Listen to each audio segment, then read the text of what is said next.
Hello YouTube, welcome to Windows CMD course.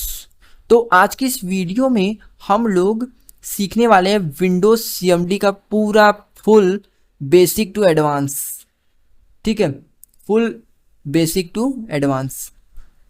तो आप सभी को अगर सीखना है एक ही वीडियो के जरिए तो आप लोग जल्दी से कमेंट में मुझे लिख दो कि आपका क्या नाम है, आप कहाँ से हो, जिससे कि मैं बाद में पढ़ता हूँ तो मुझे बहुत अच्छा लगता है। पता है, यहाँ पे देखो, मैं इसमें आपको नेटवर्किंग की कमांड्स भी बताने वाला हूँ जो कि हमारा नेक्स्ट पार्ट होने वाला है। जी हाँ, ये जो पूरा कोर्स है ये दो पार्ट्स में आएगा।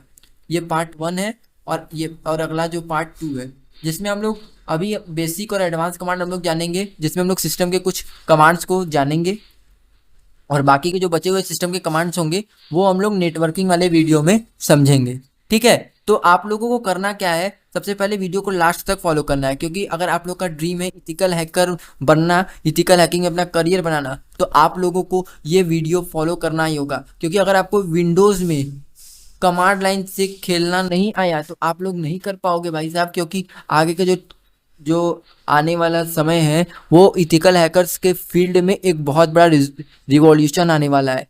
क्योंकि आप लोग जानते ही हो जो इथिकल हैकर्स की डिमांड है काफ़ी हाई है, बट इसमें लोग कम है, लेकिन ये आप सभी को पता चल चुका है। इस वजह से आपको मैं कह रहा हूँ कि आप लोग को सीखना है तो कमांड लाइन पे वर्क करना सीखो, और मेरे वीडियो के साथ, मेरे चैनल के साथ बने रहोगे तो आप लोग काफ़ी फायदे में रहोगे।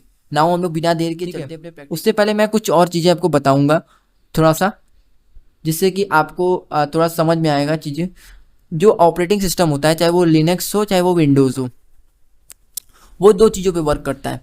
पहला होता है GUI, दूसरा होता है CLI। GUI का मतलब होता है graphical user interface, graphical user interface. और जो CLI होता है उसका मतलब होता है command line interface, command line interface. तो देखो, वो लिनक्स में भी यही सब चीज़ें होती हैं। ठीक है, तो आप लोग बिल्कुल भी इसे डिफरेंट मत समझना। तो देखो, जो विंडोज़ में होता है ना, विंडोज़ वाले क्या करते हैं, हमें शुरू से क्या किए हैं, GUI की आदत लगा से रखे हैं, जिसमें कि हम लोग GUI में सब कुछ करते हैं। जैसा कि आप ये सब देख रहे हो यहाँ पे, ये कमांड लाइन पे हम लोग वर्क नहीं करना चाहते हैं जल्दी, हम लोग GUI से ईजिली वर्क कर सकते हैं। बट जो कमांड लाइन होता है वो हमें सिस्टम की पूरी इन्फो देता है, वो हमारे सिस्टम की पूरी इन्फॉर्मेशन देता है। ना सिर्फ सिस्टम की इन्फॉर्मेशन देता है, बल्कि आप लोग इसकी मदद से एडवांस टूल्स बना सकते हो, वो भी with the help of scripting language.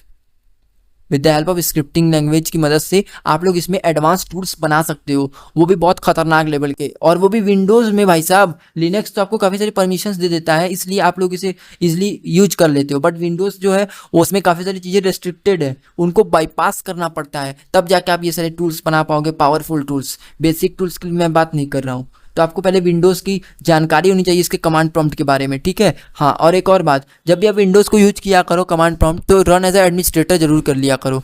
Run as administrator करने से फ़ायदा ये होता है कि आपको जो है जो कुछ परमिशंस होती हैं जो कि एक एडमिनिस्ट्रेटर अकाउंट के लिए ही होती हैं, वो आपको पहले से मिली हुई होंगी, तो आपको कोई एरर नहीं आएगा। ठीक है, तो यही बातें थी। अब हम लोग बहुत बातें कर चुके हैं, अब हम लोग चलेंगे सीधा सीधा प्रैक्टिकल पे। यहाँ पर देखो, आपको कुछ चीज़ें दिख रही हैं यहाँ पे, ये क्या है, इसका मतलब है कि हमारा ये लोकेशन है। क्या है हमारा लोकेशन है, ये C ड्राइव है, ये विंडोज़ नाम का एक डायरेक्टरी है, और ये सिस्टम नाम का डायरेक्टरी। डायरेक्टरी मतलब यहाँ पे होता है फोल्डर। क्या होता है यहाँ पे, फोल्डर होता है। ठीक है, इस बात को आप लोग ध्यान में रखिएगा। नाउ अब हम लोग आते हैं यहाँ पे, तो यहाँ पे देखो भाई, ये आपकी लोकेशन शो कर रही है। आप यहाँ पे अगर कोई फोल्डर बनाते हो तो आपको यहाँ पे करेगा क्या, ये इस लोकेशन पे सेव करेगा। ये आप डेस्कटॉप पे नहीं हो, आप लोग डायरेक्ट सी ड्राइव के विंडोज़ डायरेक्टरी के सिस्टम वाले डायरेक्टरी में हो। यहाँ पे मैं आपको ग्राफिकली भी दिखा देता हूँ एक बार। मैं यहाँ पे ले चलूँगा आपको ग्राफिकली, दिस PC में जाऊँगा और मैं आपको यहाँ पे C ड्राइव में ले चलूँगा। ये लोकल डिस्क C है मेरा, और मैं यहाँ पे मैं विंडोज़ वाले में जाऊँगा, और विंडोज़ में जाते ही मैं यहाँ पे सर्च कर लेता हूँ सिस्टम SYSTEM, सिस्टम 32। यहाँ पे देख सकते हो हम लोग करेंटली इसी लोकेशन पे हैं। आप यहाँ पे देखो 4457 फाइल्स हैं, यहाँ पे देख सकते हो आप लोग। ठीक है, टोटल। तो अब आपको मैं दिखाता हूँ, मैं यहाँ पे करूँगा क्या, मैं यहाँ पे सिंपली लिखूँगा डायरेक्टरी। आ गया, मैं यहाँ पे लिखूँगा डायरेक्टरी। जैसे मैंने डायरेक्टरी लिखा तो ये मेरे जितने भी फोल्डर्स होंगे, जितने फाइल्स होंगे मेरे इस लोकेशन पे, वो मुझे शो कर देगा। देखो सिंपली शो कर रहा है। देखो चैनल को सब्सक्राइब जरूर करना यार, मैंने आपको बताया नहीं बीच में, सॉरी। तो यहाँ पे देखो हम लोग टेलीग्राम पे भी अवेलेबल हैं और इंस्टाग्राम पे भी अवेलेबल है। टेलीग्राम को आपको रिसोर्सेज चाहिए तो टेलीग्राम ज्वाइन करो, और आपको कोई कोर्स से रिलेटेड कोई क्वेरी होगा तो इंस्टाग्राम ज्वाइन कर लो। मैं इंस्टाग्राम पे आपको सिर्फ और सिर्फ क्वेरी वगैरह पूछना हो तो आप लोग 24 घंटे तक इंतजार करो, क्वेश्चन भेज के मैं आपका उस पर रिप्लाई कर दूंगा, ठीक है। तो यहाँ पे देखो आप लोग को डायरेक्टरी आपकी आ गई, आपकी डायरेक्टरीज आ गई, आपकी फाइल्स आ गई। अब यहाँ पर आपको कुछ चीज़ें दिख रही होंगी। यहाँ पे तो मेरे टोटल जितनी भी डायरेक्टरी हैं, जितनी भी फाइल्स हैं वो मुझे शो कर रही हैं। लेकिन यहाँ पे देखो डायरेक्टरी लिखा हुआ है, इसका मतलब क्या हुआ? इसका मतलब ये हुआ कि मेरी जो ये दोनों जो फाइल नहीं है, ये दोनों क्या है, ये दोनों फोल्डर है। आपको अगर यहाँ पे कुछ भी लिखा हुआ ना है तो ये फाइल्स है, और जब आपको यहाँ पे लिखा हुआ आ रहा है तो ये फोल्डर्स है, ठीक है। और यहाँ पे देखो टाइम भी बता रहा है, कितनी तारीख को कितनी बजे आपने ये फोल्डर बनाया था। 20/1/2024 को बनाया गया था मेरा ये फोल्डर 17:51 पर। यहाँ पे देख सकते हो आप लोग। और भी अगर ऊपर जाओगे ना आप तो आपको और भी दिखेगा, अपने सिस्टम का देखना, ठीक है। वैसे देख के कुछ कर नहीं लोगे इससे इससे कोई बहुत बड़ी बात नहीं है, बेसिक सी फाइल है फोल्डर। अब यहाँ पे हम बात करेंगे नेक्स्ट mkdir कमांड की। mkdir ये क्या होता है भैया? इससे पहले मैं आपको कुछ चीज़ें बता दूंगा। जैसे cd स्पेस देकर डॉट डॉट करोगे तो आप लोग एक फाइल पीछे आ जाओगे, ठीक है। अब आपको होम डायरेक्टरी में जाना है तो आप बार बार cd डॉट डॉट करके अपना टाइम वेस्ट क्यों करोगे? आपका एक शॉर्टकट है, cd स्पेस देके एक बैक फॉरवर्ड स्लैश दोगे, यहाँ पे देखो होम डायरेक्टरी में आप लोग आ चुके हो, ठीक है। अब यहाँ पे आपको चेक करना है कि इसमें कितनी डायरेक्टरीज हैं। अब क्योंकि आपको करंटली जाना है ना अपने डेस्कटॉप वाले डायरेक्टरी में, तो आपको यहाँ पे चेक करना है। यहाँ पे देखो मेरी डायरेक्टरीज आ चुकी हैं। मुझे ये बोल रहा है कि भैया आपका जो यूज़र नाम का डायरेक्टरी है, यहाँ पे देखो यूज़र नाम का डायरेक्टरी है ना, यूजर्स USERS यूजर्स। मैं इसमें जाऊँगा और मैं इसमें डायरेक्टरी चेक करूँगा। ओके, मेरा आदित्य केसरी नाम पे है डेस्कटॉप, तो मैं यहाँ पे यही लिखूँगा आदित्य। याद रहे जो कैपिटल में है वो कैपिटल में लिखोगे, जो स्मॉल में वो स्मॉल में लिखोगे। इस बात को आप लोग बिल्कुल ध्यान में रखना। काफ़ी भाई ध्यान में नहीं रखते हो, बाद में परेशान हो जाते हो, इसलिए मैं कह रहा हूँ। मैं यहाँ पे लिखूंगा CD डेस्कटॉप, एक मिनट, CD डेस्कटॉप। ये केस सेंसिटिव होते हैं। केस सेंसिटिव मतलब कि कैपिटल जो है वो कैपिटल में लिखोगे, स्मॉल जो है स्मॉल में लिखोगे। अब आपने देखो ये डेस्कटॉप पे आप आ चुके हो, ठीक है। मैं आपको कमांड लाइन के जरिए ही बताऊंगा, आप लोग ट्राई करके बताना। यहाँ पे आपको पूरा डेस्कटॉप पे दिखेगा, ठीक है। हाँ, अब मैं यहाँ पे इसको क्लियर कर दूंगा, CLS से क्लियर हो जाएगा आपका पूरा टर्मिनल, ठीक है। हाँ, अब आपको यहाँ पे करना क्या है, यहाँ पे आपको एक फाइल बनाना है, फोल्डर बनाना है सपोज। तो यहाँ पे लिखोगे mkdir और यहाँ पे लिखोगे एक फोल्डर का नाम क्या है, मैं लिखूँ, मैं सपोज देता हूँ साइबर लीजेंस। यहाँ पे मैं साइबर लिख देता हूँ, एंटर प्रेस करता हूँ। ये देखो मेरा एक फोल्डर बन चुका है। मैं आपको डायरेक्टली दिखा भी सकता हूँ। यहाँ पर देखो आप लोग, यहाँ पर देखो एक फोल्डर बना है मेरा, जहाँ पे आपको दिखेगा, ये देखो यहाँ पे साइबर नाम से, यहाँ पे देखो साइबर नाम से दिख रहा है ना, ये यहाँ देखो, ध्यान से देखो एकदम, यहाँ पे 8/9/2024, यहाँ पे देखो साइबर नाम से एक फोल्डर दिख रहा है ना, तो बस हमने यही बनाया हुआ है। अब मैं यहाँ पे करूँगा क्या, मैं यहाँ पे इस फोल्डर को बना दिया हूँ आपको। तो इस तरीके से आप बना सकते हो, चाहो तो एक और तरीके से आप बना सकते हो। यहाँ पे लिखो MD और यहाँ पे HG, तो देखो ये भी फोल्डर बन चुका है, ठीक है। इसी तरीके से आप चेक भी कर सकते हो। तो दो तरीके मैंने बताए आपको फोल्डर बनाने के, एक होता है mkdir, एक होता है MD। अब आपको रिमूव करना है कोई फोल्डर, तो कैसे करोगे? तो यहाँ पे लिखोगे RMDIR जैसे लिखोगे और एंटर प्रेस करोगे, सॉरी RMDIR लिख के यहाँ पे अपने फोल्डर का नाम लिखोगे HJ। मैं HJ को रिमूव करना चाहता हूँ, तो यह देखो ये रिमूव हो चुका है। अब मैं आपको डायरेक्टरी से सर्च भी करा देता हूँ आपको। मैं डायरेक्टरी सर्च करूँगा, यहाँ पे देखो, यहाँ पे आप जितने भी कुछ देख रहे हो ना, आपको यहाँ पे जितनी भी चीज़ें दिख रही हैं, यहाँ पे आपको कोई HJ नाम का कोई फोल्डर दिख रहा है क्या? नहीं दिखेगा, क्यों? क्योंकि वो डिलीट हो चुका है, इसलिए। लेकिन जो ये कमांड है ना, ये सिर्फ और सिर्फ एम्प्टी फोल्डर के लिए है। मतलब मैं अभी आपको लेके चलता हूँ CD साइबर में, मैं साइबर नाम का बनाया था ना फोल्डर, मैं उसमें जाऊँगा CD साइबर, और डायरेक्टरी में अगर करूँगा तो इसमें कुछ भी नहीं है। तो इसमें इसलिए ये दो डायरेक्टरी इसलिए दिखा रहा है ना, देखो यहाँ पे लिखा है ना 0 फाइल्स 2 डायरेक्टरी। ये दो डायरेक्टरी कहाँ से दिखा रहा है? अभी तो मैंने कुछ बनाया ही नहीं। ये हिडन होती है, हिडन फोल्डर्स होती हैं आपके, किसी भी कोई एम्प्टी फोल्डर है ना, तो भी उसमें आपको कुछ हिडन फोल्डर्स मिलती हैं, ठीक है। आपको दिखेंगे नहीं, आप ग्राफिकली इन्हें नहीं देख सकते, इन्हें कमांड लाइन के जरिए ही एक्सेस किया जा सकता है। उनको हम लोग आगे बताएंगे, डोंट वरी। अब यहाँ पर देखो आप भाई, अभी तक आप लोग यहाँ पे देख लो। अब मैं चाहता हूँ मैं इसमें कोई एक फोल्डर बना लेना चाहता हूँ, तो मैं उसके लिए करूँगा क्या, मैं इसमें एक फाइल बनाऊँगा, ठीक है। अभी आप देखते जाना, मैं इसे थोड़ा सा मिनिमाइज़ कर रहा हूँ। यहाँ पे देखो मैंने 2 फोल्डर बनाया ना, यहाँ पे देख सकते हो, साइबर नाम का। तो मैंने यहाँ पे क्या करूँगा, मैं यहाँ पे एक फ़ाइल बना लेता हूँ। मैं ग्राफिकली इसलिए बना रहा हूँ ताकि आपको मैं अभी कुछ देर बाद बताऊँगा कि कैसे आप लोग फाइल बना सकते हो। यहाँ पर देखो आप ध्यान से बिल्कुल, अब मैं यहाँ पे FT नाम का एक फ़ाइल बनाया हूँ, ये फाइल है, ठीक है। अब मैं इस फाइल को बनाने का मेरा मकसद क्या था, क्या मैं यूँ ही टाइम पास कर रहा हूँ, बिल्कुल नहीं, मैं आपको बताता हूँ। ये मैंने बना दिया। अब ये जो फोल्डर है साइबर, वो एम्प्टी फोल्डर नहीं रहा, क्योंकि इसमें एक फाइल आ गया। अगर मैं इसको रिमूव करना चाहूँ, मैं कहूँ RMDIR और इस साइबर को जो है रिमूव कर दो, CYBER, तो ये बोलेगा कि सिस्टम, एक मिनट, the system cannot find path why. तो यहाँ पे देखो ये मैंने एक फाइल बना दिया, ठीक है। अब मैं यहाँ पे RMDIR करता हूँ, RMDIR, एक मिनट, RMDIR साइबर, मैंने इसे साइबर कर दिया। तो ये क्यों बोल रहा है कि भैया ये system cannot find the path. अच्छा, मैं साइबर में आके मुझे एक पहले जाना पड़ेगा यहाँ पे। अब मैं यहाँ पे लिखूंगा, तो यहाँ पे देखो, यहाँ पे बोल रहा है the directory is not empty. Basically मैं क्या था, साइबर वाले फोल्डर में था, इसलिए मुझे ये बोल रहा था the system cannot find path, ठीक है। तो यहाँ पर देखो ये बोल रहा है ये आपका जो फोल्डर है वो एम्प्टी है। तो अब हम नॉन एम्प्टी है, तो हम क्या करेंगे, नॉन एम्प्टी फोल्डर को डिलीट करने के लिए हमें क्या करना होगा, हमें बिल्कुल सेम वही फॉर्मेट रखना होगा, बस हमें स्पेस देके यहाँ पे /s करना होगा। अब मुझसे ये पूछेगा कि आप सही में डिलीट करना चाहते हो कि मजाक कर रहे हो। तब कहोगे भैया मजाक क्यों करेंगे, डिलीट करना चाहते हैं, तो यहाँ से आप डिलीट कर दोगे। तो इस तरीके से आप लोग रिमूव भी कर सकते हो कभी, चाहे आपका वो एम्प्टी फोल्डर हो या नॉन एम्प्टी फोल्डर हो। आपको मैं 1 मिनट दिखा भी देता हूँ। अब मैं यहाँ पे इसको मिनिमाइज करूँगा। यहाँ पे देखो ये डिलीट हो चुका है, हमारा GH नाम का ये फोल्डर है, ठीक है। एक बचा हुआ है GH नाम का फोल्डर।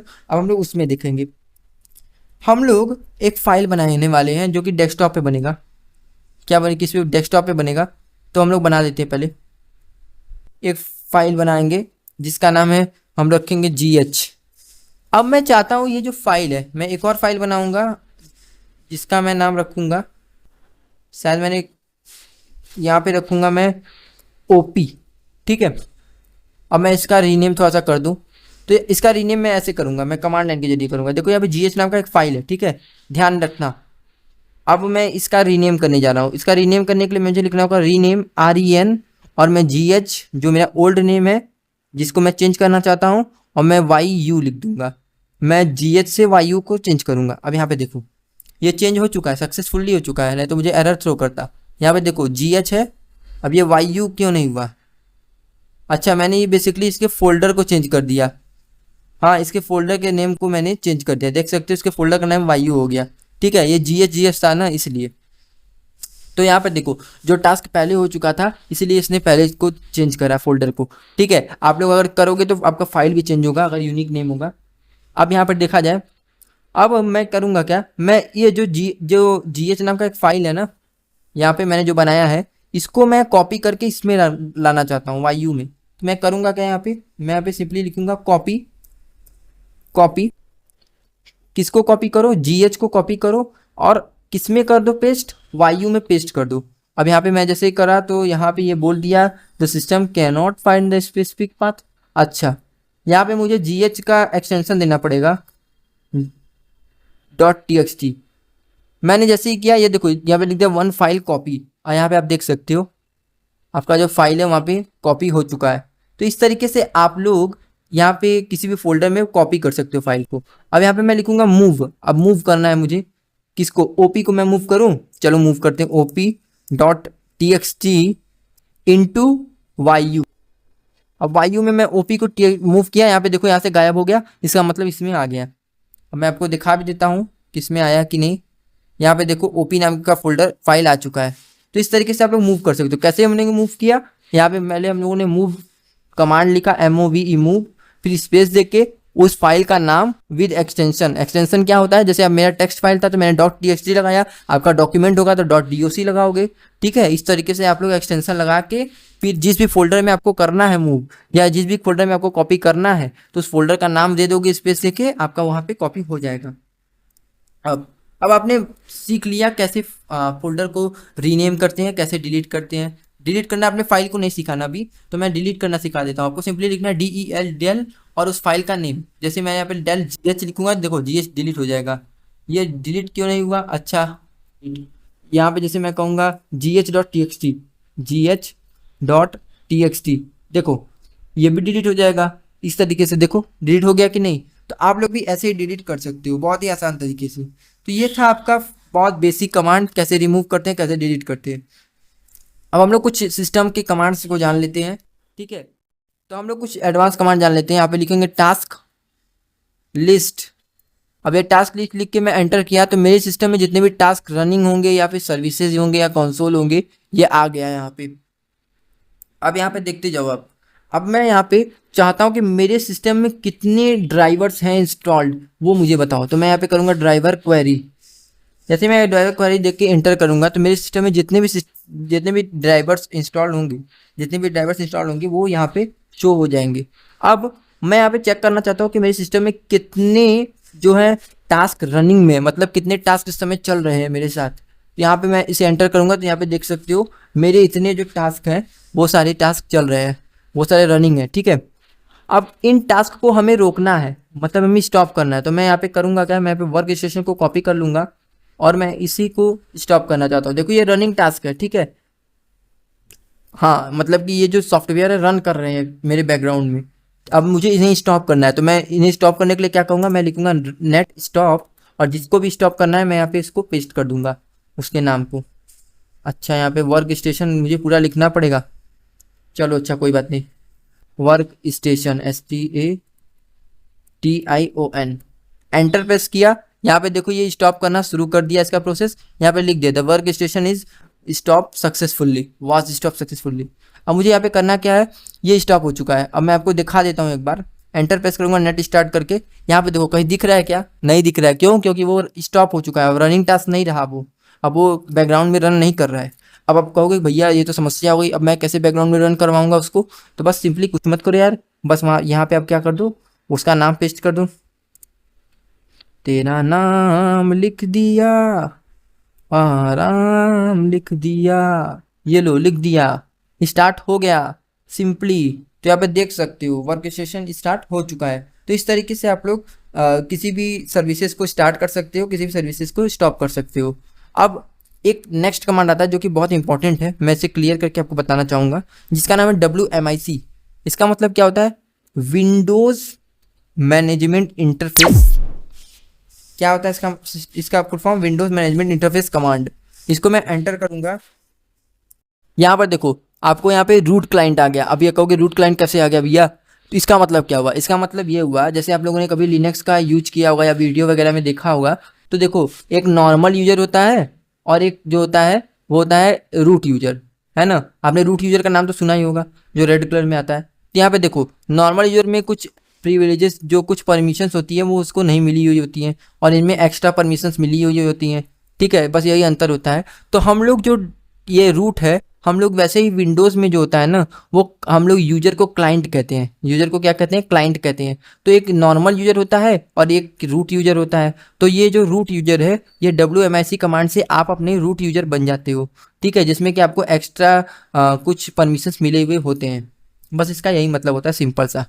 अब आइए हम लोग देखते हैं यहाँ पर। तो यहाँ पर मैं क्या लिखूँगा, मैं यहाँ पे अब मुझे CPU की अपनी इन्फॉर्मेशन निकलवानी है, तो मैं यहाँ पे CPU लिख के एंटर प्रेस करूँगा। तो यहाँ पे देखो मेरे CPU की जो भी इन्फॉर्मेशन है यहाँ पे आ गई है, देख सकते हो यहाँ पे आर्किटेक्चर वगैरह सब शो कर दिया है। तो इस तरीके से आप लोग अपने CPU का इन्फॉर्मेशन ले सकते हो। अब देखो, अब यहाँ पे आप चाहते हो कि आपके सिस्टम में कितने सॉफ्टवेयर इंस्टॉल्ड है, उनको देखना चाहते हो। तो उसके लिए आप क्या करोगे, यहाँ पे आप प्रोडक्ट लिखोगे और फिर यहाँ पे लिखोगे गेट नेम कॉमा वर्जन, उसका नेम और वर्जन, मतलब सभी सॉफ्टवेयर जितने भी आपके इंस्टॉल्ड सॉफ्टवेयर हैं उनका लिस्ट चाहते हो, तो आप यहाँ पे इन कमांड्स को रन कर दोगे। जैसे ही रन करोगे आपके जितने भी सिस्टम में कमांड्स सॉफ्टवेयर रन कर रहे हैं या फिर इंस्टॉल्ड हैं, उनकी लिस्ट आ गई यहाँ पे।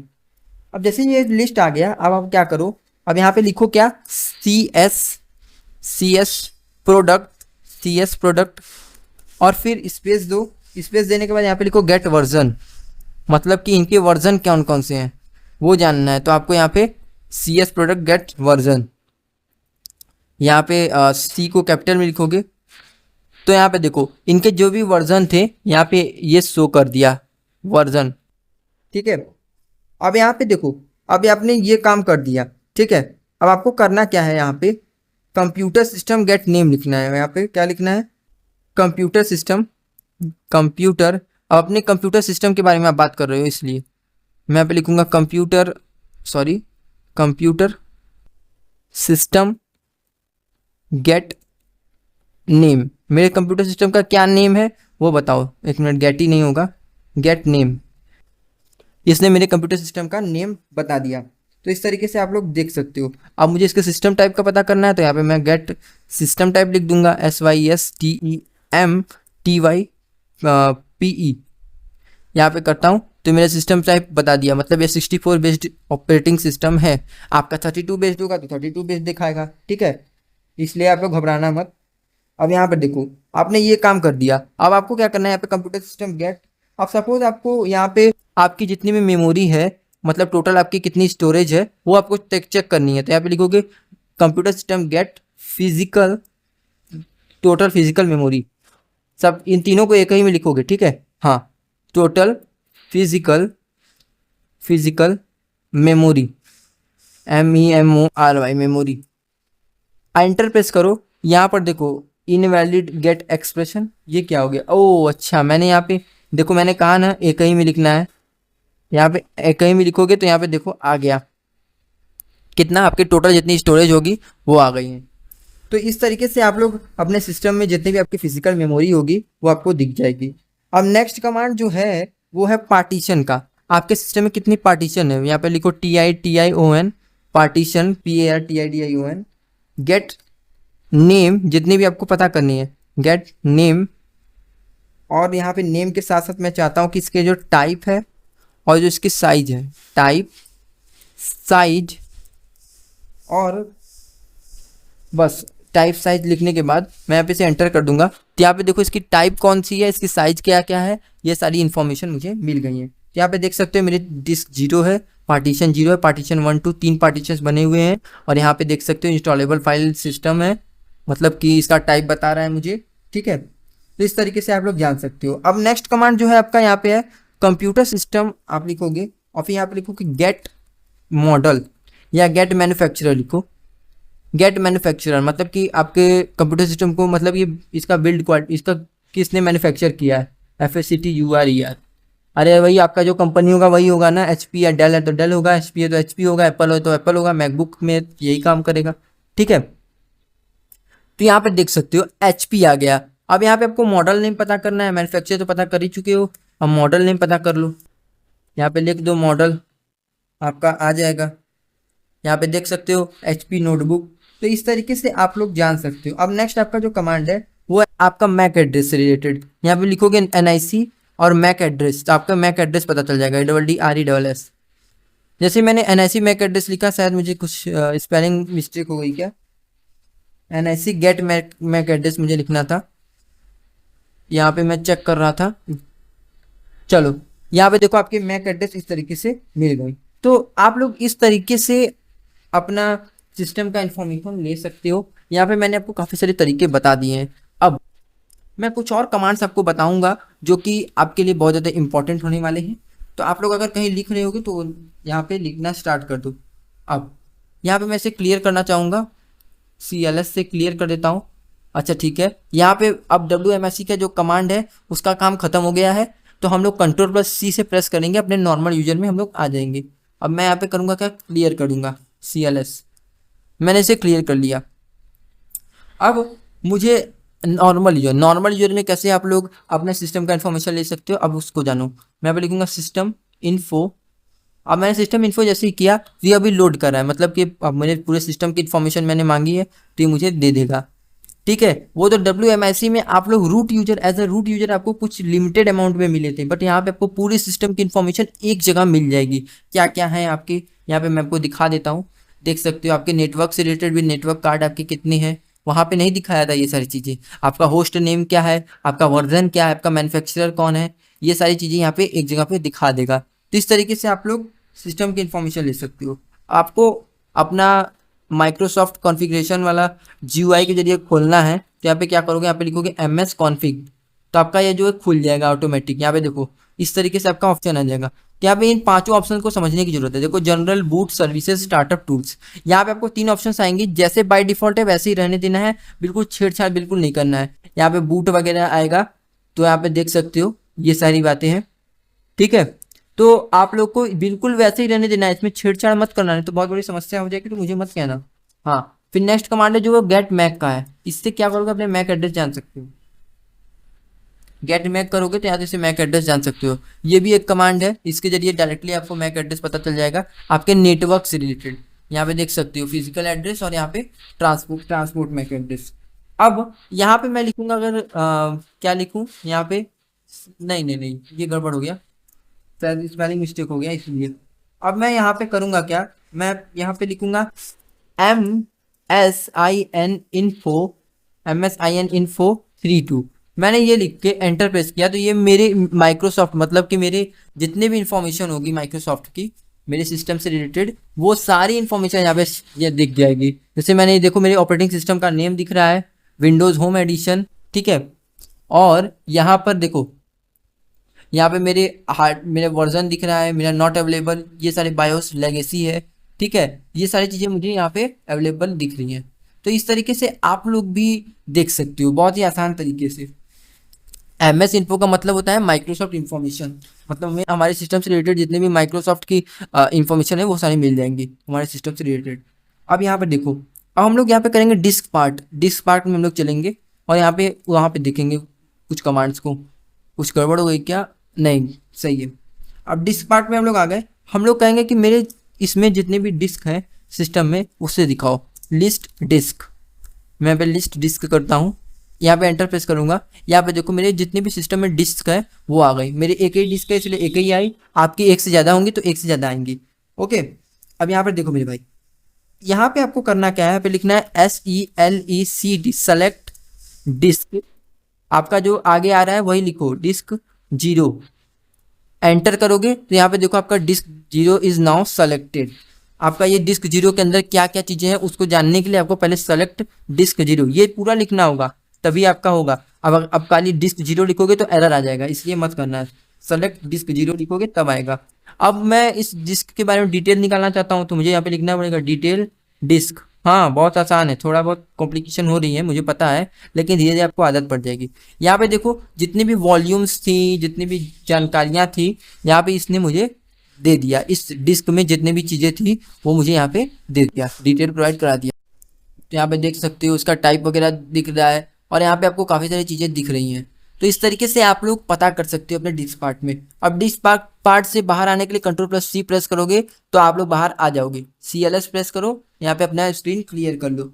अब यहाँ से मैं जो चीज़ें आपको बताने जा रहा हूँ वो आपके लिए बहुत ज़्यादा इम्पॉर्टेंट है, जिसका जो आपको बेसिकली काम में आएगा। मैं आपको बता देता हूँ, 1 मिनट लेके।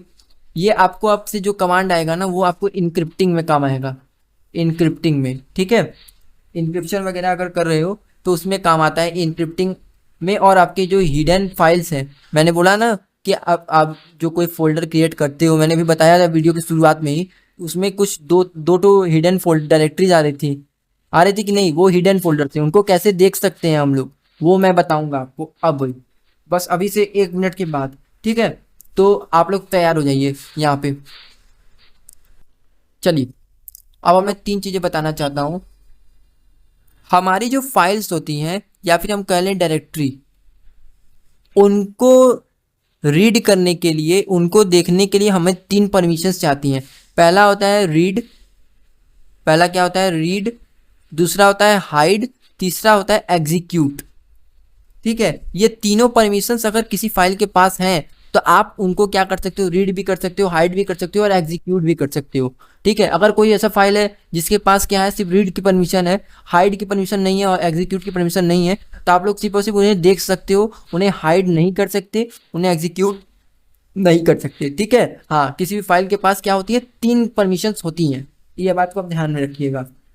ठीक है, क्योंकि अब आपसे आपको अभी यहाँ पे देखने को मिलेगा। अब मुझे यहाँ पे चेक करना है कि इसके पास परमिशन कौन कौन सी है। एट्रीब्यूट करूंगा और मैं यहाँ पे लिखूंगा प्लस एच प्लस आर और प्लस ई, और मैं एक फाइल का नेम दे देता हूँ अरे सॉरी, फाइल का नेम मैं क्या देता हूँ, क्या रखा था मैंने, 1 मिनट में चेक कर लेता हूँ, AF। तो मैं AF डॉट TXT, ठीक है, मैंने इसे लिखा और मैं अब क्या करूँगा, मैं इसे एंटर दे दूंगा। इसमें जितने भी हिडन फाइल्स होंगी, यहाँ पे लिख रहा है एट्रीब इज़ नॉट रिकॉग्नाइज। ये एट्रीब क्यों रिकॉग्नाइज नहीं कर रहा है, अभी मैं पता कर लेता हूँ, 1 मिनट। ओके, मैंने यहाँ पे स्पेलिंग थोड़ा सा मिस्टेक कर दी, इस वजह से एट्रीब की स्पेलिंग देखो, यहाँ पे क्या बोल रहा है, यहाँ पे बोल रहा है कि इनवैलिड स्विच, इनवैलिड स्विच। यहाँ पे बोल रहा है कि इसके पास जो AF.txt है, इसके पास एग्जीक्यूटेबल परमिशन नहीं है। ओके, यहाँ पे मुझे एग्जीक्यूटेबल के लिए यहाँ पे S देना था, यहाँ पे ये नहीं देना था, प्लस S, यहाँ पे ये मैंने किया। अब यहाँ पे देखो, ये AF.txt के पास जितने भी परमिशंस थी वो आ चुकी हैं, मतलब ये हाइड भी हो सकता है, एग्जीक्यूटेबल भी हो सकता है। अभी मैं आपको लेके चलता हूँ तो आपको मैं बताता हूँ, है ना। अब यहाँ पे देखो, आपको यहाँ पे AF.txt दिख रहा है क्या, डेस्कटॉप पर नहीं दिख रहा है, बल्कि ये डेस्कटॉप पे है, मैं आपको दिखा सकता हूँ, बट ये क्या हो गया है, ये हाइड हो गया है। अब ये हाइड हमने कर दिया है कमांड लाइन के जरिए, कमांड लाइन के जरिए मैंने हाइड कर दिया। अब इसको किसी भी बिना कमांड लाइन के जरिए आपको किसी अनहाइड नहीं कर सकते हो। मैंने बोला ना, ऐसे हाइड कैसे करते हैं, इस तरीके से करते हैं, ठीक है। अब देखो, अब मैं यहाँ पे एट्रीब क्या करूँगा, एट्रीब, और मुझे अनहाइड करना है तो क्या करूँगा, -H -R और -S, ये लिखना है, और फिर मैं उस फोल्डर का नाम लिख दूंगा AF.txt। अब मैं इसे लिख के एंटर प्रेस किया। अब यहाँ पे देखो, मैं मिनिमाइज करके थोड़ा सा दिखा दूँ, ये देखो आ गया ना अपना फोल्डर। तो इसी तरीके से आप लोग भी कर सकते हो। मैं 1 मिनट यहाँ पे एक और चीज़ जो मैंने यहाँ पे घपला किया है उसको भी तो थोड़ा सा सही कर दूँ। हाँ, मैंने बाय मिस्टेक पूरे डायरेक्टरी को ही, अब मतलब पूरे डेस्कटॉप में ही ये चला दिया था, इसलिए मैं यहाँ पे लिखूंगा एट्रीब -H -R और -S, एंटर प्रेस करूँगा तो अब आई थिंक आ गया सब कुछ, ठीक है। ये बेसिकली हो जाता है कभी कदार, बट आपको अगर मान लो अब ऐसा कर दिए तो बस -H -S वापस से कर दोगे, सब कुछ नॉर्मल हो जाएगा, डोंट वरी, ठीक है।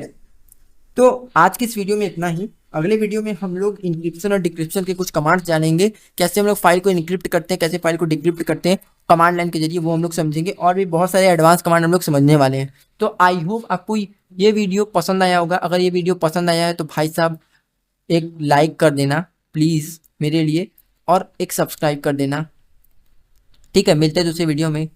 थैंक्स फॉर वॉचिंग, ठीक है, बाय बाय।